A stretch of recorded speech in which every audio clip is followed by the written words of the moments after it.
My neighbor stood on his perfectly trimmed lawn, smiling while my car disappeared on the back of a tow truck for the third time.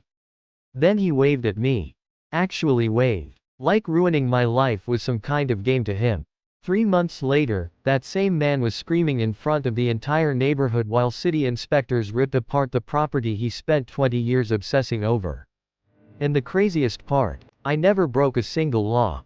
Intro call to action. If you've ever dealt with an arrogant neighbor, an HOA nightmare, or someone who thought money made them untouchable, this story is going to feel incredibly satisfying. Hit that like button, subscribe, and get ready for one of the pettiest legal revenge stories you'll ever hear. Full narrative expansion. About 6 years ago, I moved into a small suburban neighborhood after my divorce. Nothing fancy. Tiny house. Cracked driveway. Old fence. Honestly, the place looked exhausted. But it was affordable, close to my daughter's school, and after losing half my savings in the divorce, affordable mattered more than appearances. I worked long hours as an electrician, and most days I came home too tired to care what the grass looked like. Unfortunately for me, my next door neighbor cared way too much. His name was Richard, and from the second I moved in, I could tell he hated me. You know those people who smile while judging every inch of your existence? That was Richard. Perfect polo shirts, perfect lawn, perfect BMW, perfect fake smile. The guy acted like he was running for mayor of a neighborhood nobody outside the zip code had even heard of. Turns out he was the HOA president. Of course he was. The first conversation we ever had should have warned me what was coming. I was unloading boxes from my truck when he walked over slowly, staring at my rusted toolbox like it offended him personally. "Just so you know," he said, "we have standards around here. Not, welcome to the neighborhood. Not, need help. Just standards." I laughed awkwardly, thinking maybe he was joking. He wasn't. Within 2 weeks, the HOA notices started arriving. Trash bin visible from the street.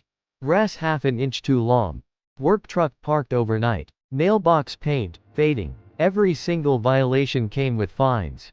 Tiny ones at first. $25, $50. But they piled up fast.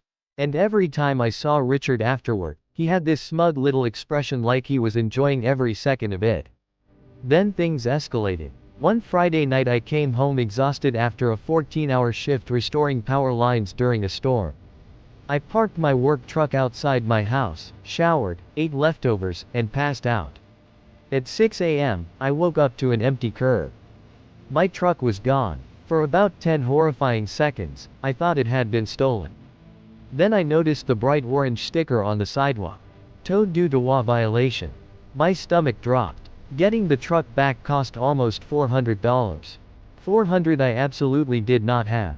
And the worst part, Richard watched the entire thing happen from his porch while sipping coffee. I still remember that image clearly. The little smile behind the mug. Like he was watching entertainment. That became his favorite weapon. Any tiny parking mistake. Tow truck. Guests staying too late. Tow truck. Work trailer slightly outside HOA rules. Tow truck. It got so bad my daughter started asking why the mean neighbor hated us. And hearing that from your kid, that hits different. Because now it's not just annoying. It's humiliating. I tried reasoning with him once. Big mistake. I walked over calmly and said, "Look, man, I'm doing my best here. You don't have to keep coming after me." And Richard actually laughed. Then he said something I'll never forget. "Well, maybe this neighborhood just isn't the right fit for people in your situation." People in your situation. Such a clean, polite way to call someone poor. I remember my face getting hot instantly. Not anger. Embarrassment. That deep kind of embarrassment that makes you feel small. And he saw it too. That's why he smiled. Bullies love visible damage. After that conversation, something changed in me. I stopped seeing Richard as annoying. I started seeing him as deliberate. Everything he did was calculated to make me feel unwelcome in my own home. So one night, sitting at my kitchen table surrounded by unpaid HOA notices, I decided something.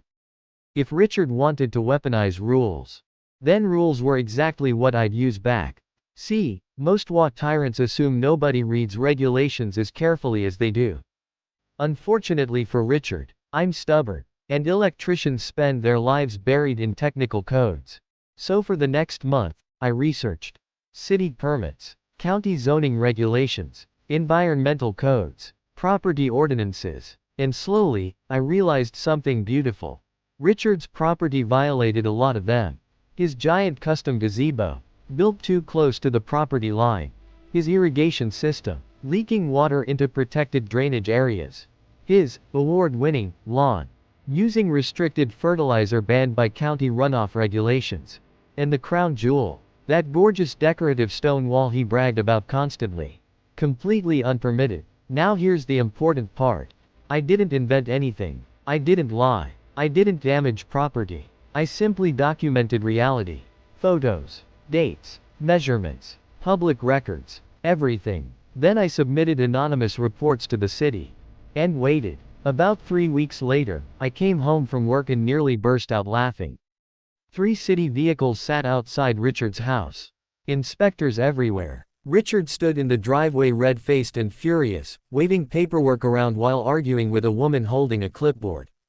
For the first time since I'd met him, he looked powerless. And over the next few months, things got glorious. The city fined him for the illegal wall, required major drainage corrections, forced removal of part of the gazebo, and temporarily banned his landscaping company from using certain chemicals in the neighborhood. His perfect lawn started turning patchy. Brown spots appeared. The same neighbors he used to lecture suddenly avoided him. And because inspections kept happening, Richard became obsessed with watching his own property instead of everyone else's. Funny how that works. But the absolute best moment happened one Saturday morning. I was mowing my lawn when Richard stormed across the street toward me. No polished smile. No calm attitude. Just pure rage. "You reported me," he snapped. I shut off the mower slowly. "Do you have proof?" His face twitched. That's when I knew I'd won. Because for the first time, Richard understood exactly how helpless everyone else had felt dealing with him. He spent years hiding behind rules and technicalities. Now those same rules were destroying him. And there was nothing he could do about it. He stood there shaking with anger while neighbors quietly watched from their windows. Then he pointed at my house and hissed, "You think this is funny?"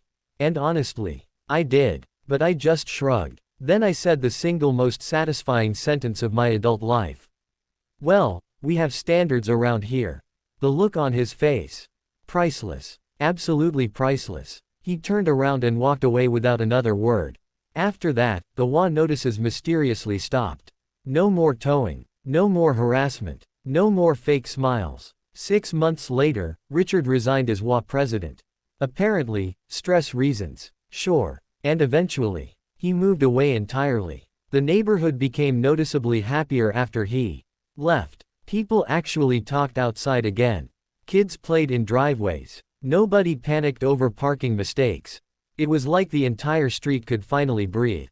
And the funniest part, I still live there. Same little house. Same cracked driveway. But now when I sit outside in the evenings with my daughter, it finally feels like home. Climactic revenge payoff. Richard thought rules only existed for people weaker than him.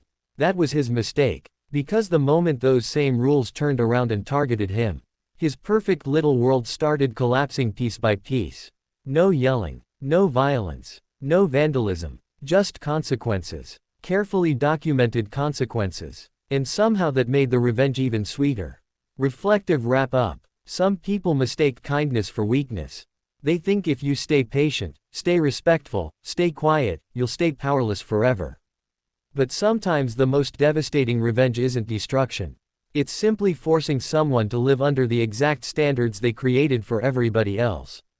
Outro call to action. If this revenge story made your day, hit that like button and subscribe for more insane Reddit-style stories every week.